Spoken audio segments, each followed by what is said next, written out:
समाज के अंदर 272 एक्टिव सदस्य हैं। समर्थन कैसा मिल पा रहा है? कुछ लोगों से जब मैं बातचीत कर रहा था तो उनका कहना था कि सुभाष गर्ग जी समाज उत्थान के लिए पैसा खर्चने में गुरेज नहीं करते, लेकिन सामाजिक गतिविधि उनकी कम रहती है। कुछ लोगों से जब मैं बातचीत कर रहा था तो उनका कहना था कि सुभाष गर्ग जी समाज उत्थान के लिए पैसा खर्चने में गुरेज नहीं करते, लेकिन सामाजिक गतिविधि उनकी कम रहती है। समाज के लोगों का आरोप है कि हाशिए पर पड़े समाज को मुख्य धारा में लाने के लिए आज तक कोई कुछ कर नहीं पाया है। देखो, ये तो सबके सहयोग से काम होता है। एक आदमी से या एक संस्था के एक प्रधान से काम नहीं चलता। मेरी पूरी टीम, पीछे भी मेरे सभी टीम के सदस्य बहुत अच्छे थे। आज भी 15,000 मतदाताओं की जो है विधानसभा में संख्या है, बावजूद उसके हमें कोई राजनीति में जगह नहीं मिल पाती। भाई देखिए, अपना एरिया जो है वो एक जाट बहुल एरिया है। हमारी संख्या समाज की चाहे 15,000 हो, लेकिन उसके लिए सभी समाज के लोग, सभी गांव के लोग, अपने समाज में जितने भी लोग इकट्ठे होने की जरूरत है।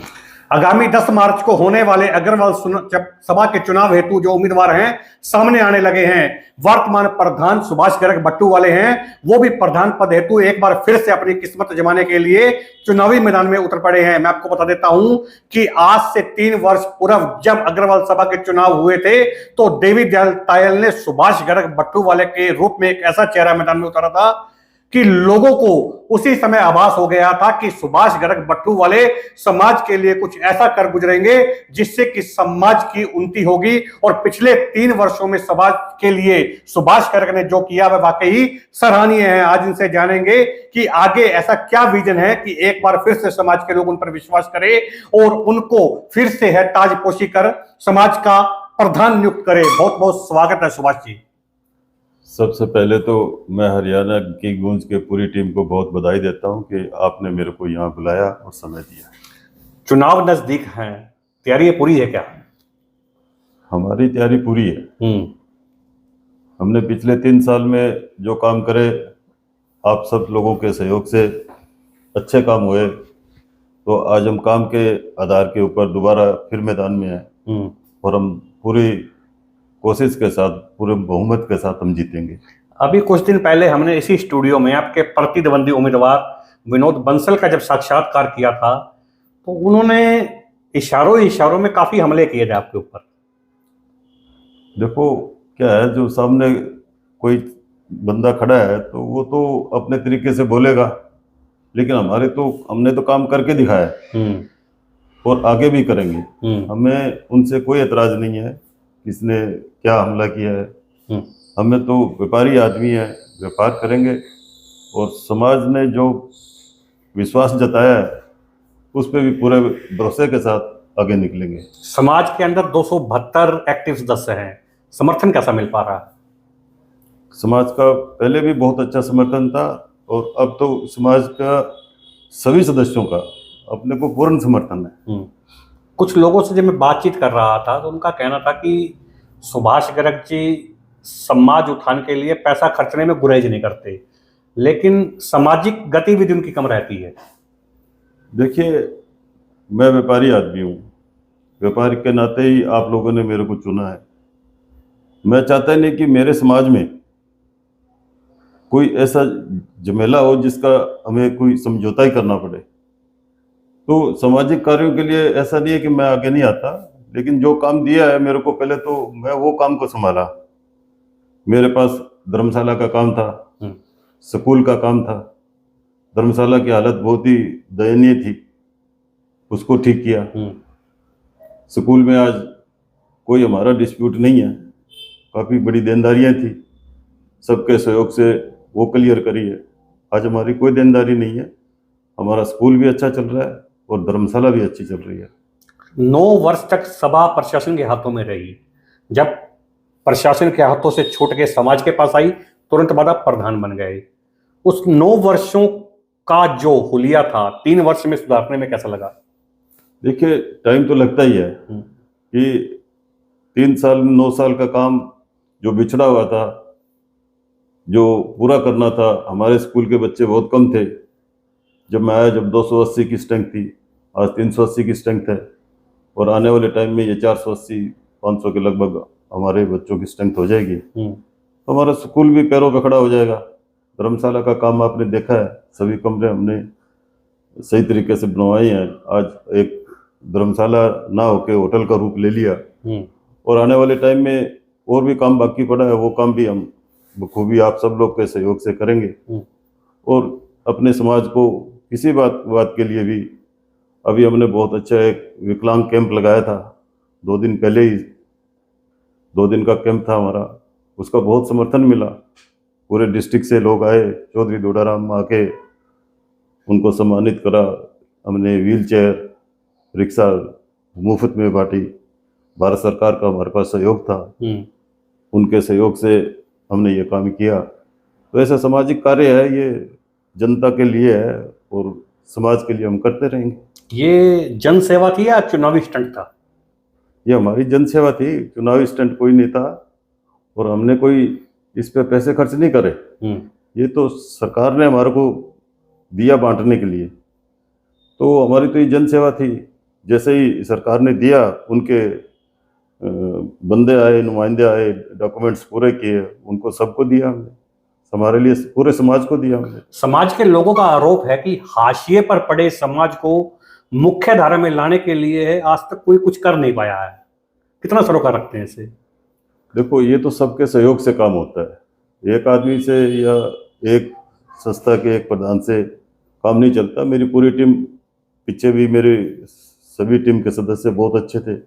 आगामी जो चुनाव लड़ रहे हैं, जो जीत के आएंगे, वो मेरे अपने ही होंगे और सबके सहयोग से अच्छा काम करेंगे। जैसे पिछले 3 सालों में किया है, आगे भी करेंगे।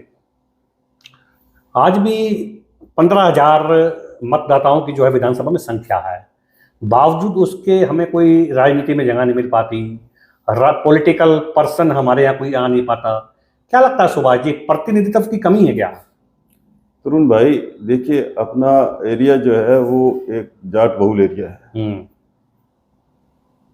हमारी संख्या समाज की चाहे 15,000 हो, लेकिन उसके लिए सभी समाज के लोग, सभी गांव के लोग, अपने समाज में जितने भी लोग इकट्ठे होने की जरूरत है। तो जैसे जैसे इकट्ठे होंगे तो अपन उसका प्रतिनिधित्व जब कोई करेगा, तो राजनीतिक आदमी का काम है। हम तो व्यापारी आदमी हैं, व्यापार करते हैं। आपको जिम्मेदारी दी गई थी, समाज का मुखिया बनाया गया था, लगता नहीं कहीं ना कहीं विफल हम रहे हैं इस चीज में? देखिए, जो काम आप लोगों ने मेरे को दिया वो मैंने बखूबी किया और करता रहूंगा। मैं राजनीतिक आदमी नहीं हूँ और ना ही राजनीति में कोई रुचि रखता हूँ, क्योंकि मेरे पास आप लोगों की मेहरबानी है, बिजनेस के हिसाब से कोई काम नहीं है। मैं मेरे बिजनेस में लगा रहता हूँ और मैं मेरे समाज की सेवा करता हूँ और मैं करता रहूंगा। राजनीति से मैं दूर रहता हूँ। ये तो कोई राजनीतिक आदमी दूसरा समाज में कोई और खड़ा होएगा तरुण भाई जैसा, तो फिर आगे देखेंगे क्या होगा। तो समाज को एकजुट करने में प्रतिनिधित्व कौन करेगा इसका? सभी लोग करेंगे, हम उसमें सहयोग करेंगे। हम उनके साथ खड़े हैं, कोई और बंदा भी आएगा तो उसका भी हम सहयोग करेंगे। सुभाष जी, पिछली कार्यकाल में जब मैंने आपका साक्षात्कार किया था, आज भी हमारे पास क्लिप रखी है, आपने कहा था कि सदस्यों की संख्या बढ़ाई जाएगी। अब आपने सदस्यों की आवेदन मांगे, जानकारी समाज के लोगों तक नहीं पहुंच पाई। व्हाट्सएप ग्रुपों में है, सदस्य की नियुक्ति आवेदन मांगे गए, 51,000 रुपये फीस रख दी गई। लगता नहीं है कि समाज के लोगों से ही छल किया जा रहा है? नहीं, हमारे एजीएम का फैसला था ये। फीस तो एक अलग चीज है, लेकिन सभी अखबारों में हमने दिया है और सभी जो हमारे ग्रुप बने हुए हैं उनको व्हाट्सएप किया हुआ है और हमारे नए 25 सदस्य बने हैं।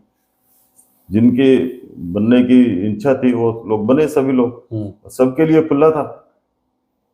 और जैसे ही अब संस्था को पैसे की जरूरत थी इसमें, तो आगे आगे जैसे हमारी संस्था को मजबूत होती जाएगी तो ये सदस्यता जो आप बोल रहे हो या डोनेशन जो बोल रहे हो वो कम कर देंगे। ये कोई पर्टिकुलर नहीं है कि हमने यही रखना है, लेकिन पैसे का काम तो पैसे से ही चलता है। तो हमारी संस्था को बहुत देनदारियां थी, वो आप लोगों के सहयोग से, सबके सहयोग से ही तो काम हुआ है ना।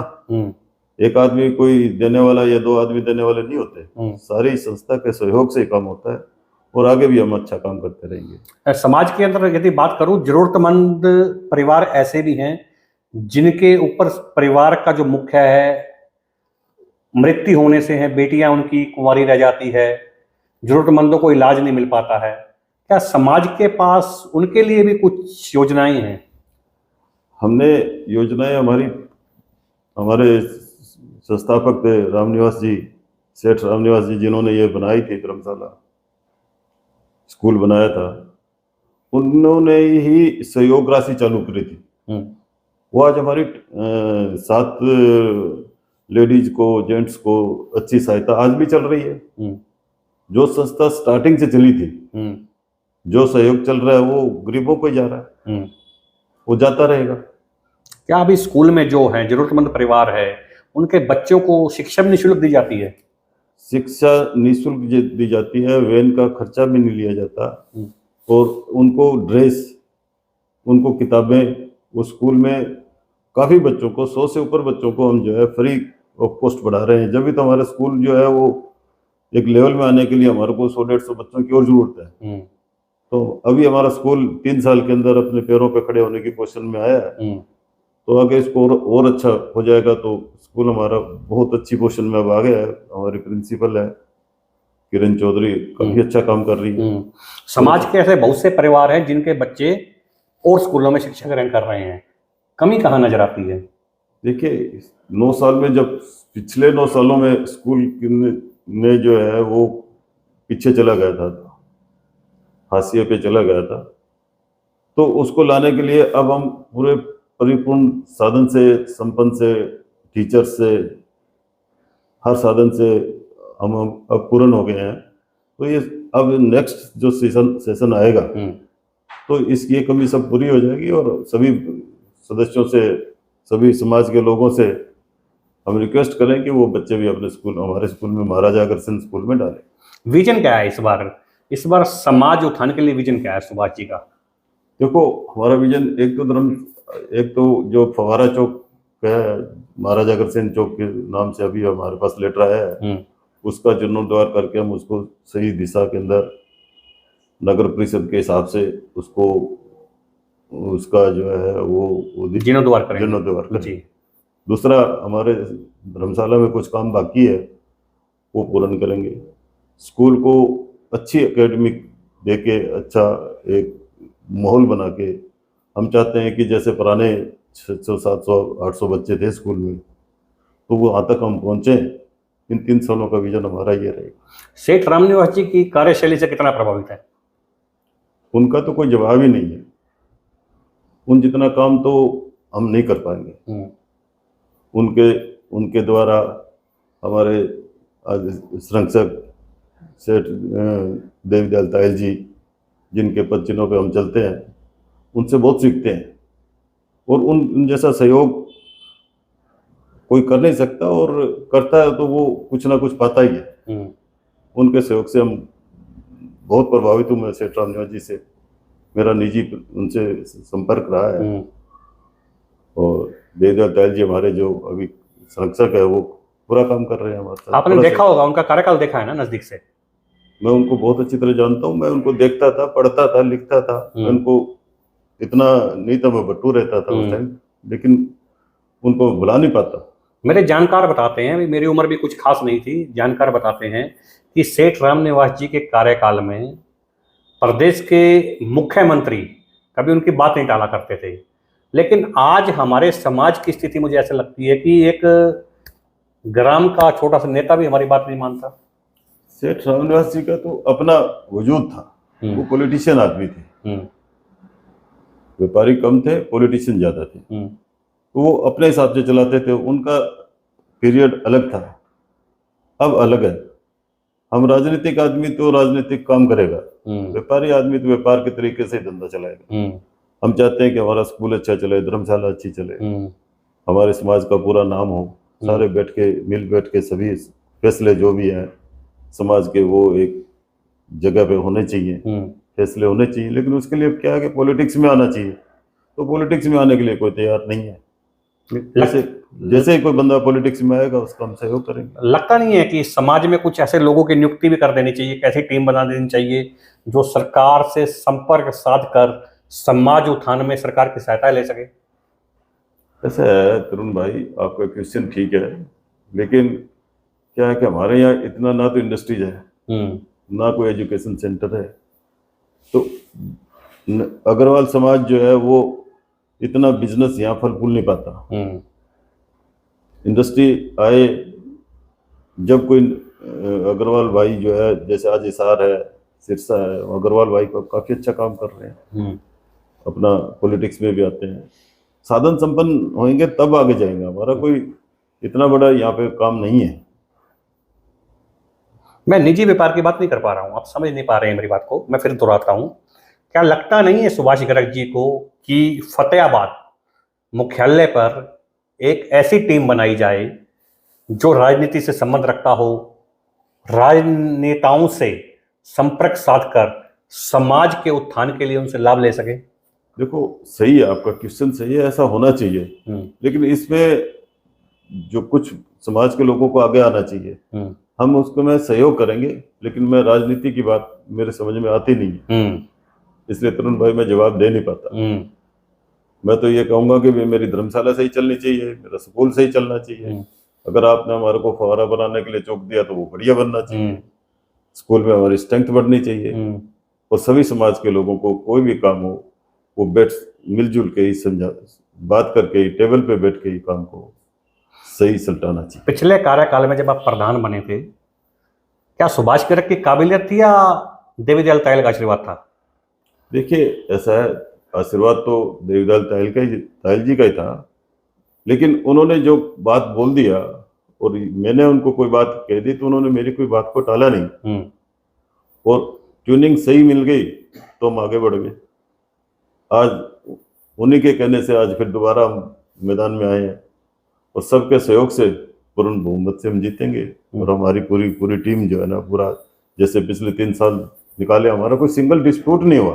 तरुण भाई हमारा, आप सबसे देखिए, कोई भी काम किया कहीं ना कहीं डिस्प्यूट आ जाता है, कभी कोई स्कूल में आ जाता है, कभी धर्मशाला में आ जाता है, लेकिन आपने देखा होगा पूरे पिछले 3 साल के अंदर हमारा कोई 0 डिस्प्यूट था। ये मेरी एक अचीवमेंट है, ये सबके सहयोग से, उसमें तायल जी का पूर्ण सहयोग है। सुभाष जी, आज आप हरियाणा की गूंज के स्टूडियो में बैठे हैं। मैं आपको बता देता हूं कि हरियाणा की गूंज के संस्थापक स्वर्गीय मदन बंसल, जो अग्रवाल समाज का एक ऐसा मुखर चेहरा था जो अपनी बेबाकी से जाना जाता था। सेठ रामनिवास जी के कार्यकाल के समय की बात कर लीजिए, रोहतास बंसल जी के कार्यकाल की बात कर लीजिए, देवीदयाल तायल जी के समय की बात कर लीजिए, हर कार्यकाल में मदन बंसल की जो भागीदारी थी वह सराहनीय रही है। हम भी उनके पद चिन्हों पर चलते हुए आज बेबाकी से बात करेंगे। आज जब मैं आपका साक्षात्कार करने से पहले समाज के लोगों से बातचीत कर रहा था, लोगों का कहना था कि आम लोग सुभाष गर्ग तक पहुंच नहीं पाते हैं। अपनी व्यथा किसको सुनाई? देखो भाई, मदन बंसल का कोई मुकाबला नहीं था, मैं उनको निजी तौर से जानता हूं, और उन्होंने जो समाज के लिए काम किया वो बहुत ही सराहनीय है। भाई ने सभी को इकट्ठा लिया, उन्होंने बहुत संघर्ष किया। ऐसा नहीं है कि हरियाणा की गूंज आज बन के तैयार होगी, आप तो उसका फल खा रहे हो। बिल्कुल। उन्होंने तो उस पीरियड में देखा था जब बहुत मुसीबत से निकला था जी।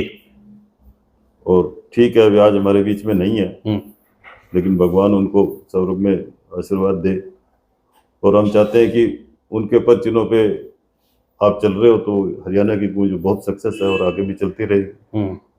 आज हरियाणा की गूंज का अच्छा नाम है, लेकिन उन जितनी हिम्मत कोई जुटा नहीं सकता। बहुत ही हिम्मती आदमी थे वो, हर तबके से, हर समाज के काम के लिए तैयार रहते थे। ऐसा जुझारू नेता कोई पैदा होएगा तो फिर देखेंगे। आम आदमी तक सुभाष गर्ग पहुंच पाएंगे क्या? नहीं, मैं आम आदमी हूँ, ऐसा नहीं है कि मैं खास आदमी हूँ, लेकिन मैं मेरे बिजनेस में लगा रहता हूँ कि मेरा बिजनेस आप लोगों की मेहरबानी से ठीक है, तो मैं मेरे बिजनेस की तरफ ज्यादा ध्यान देता हूँ। इसलिए लोगों को लगता है कि मैं नहीं मिल पाता, लेकिन मैं मेरे काम में के लिए 24 घंटे तैयार रहता हूँ। और मैं काम अच्छा कर रहा हूँ और करता रहूँगा।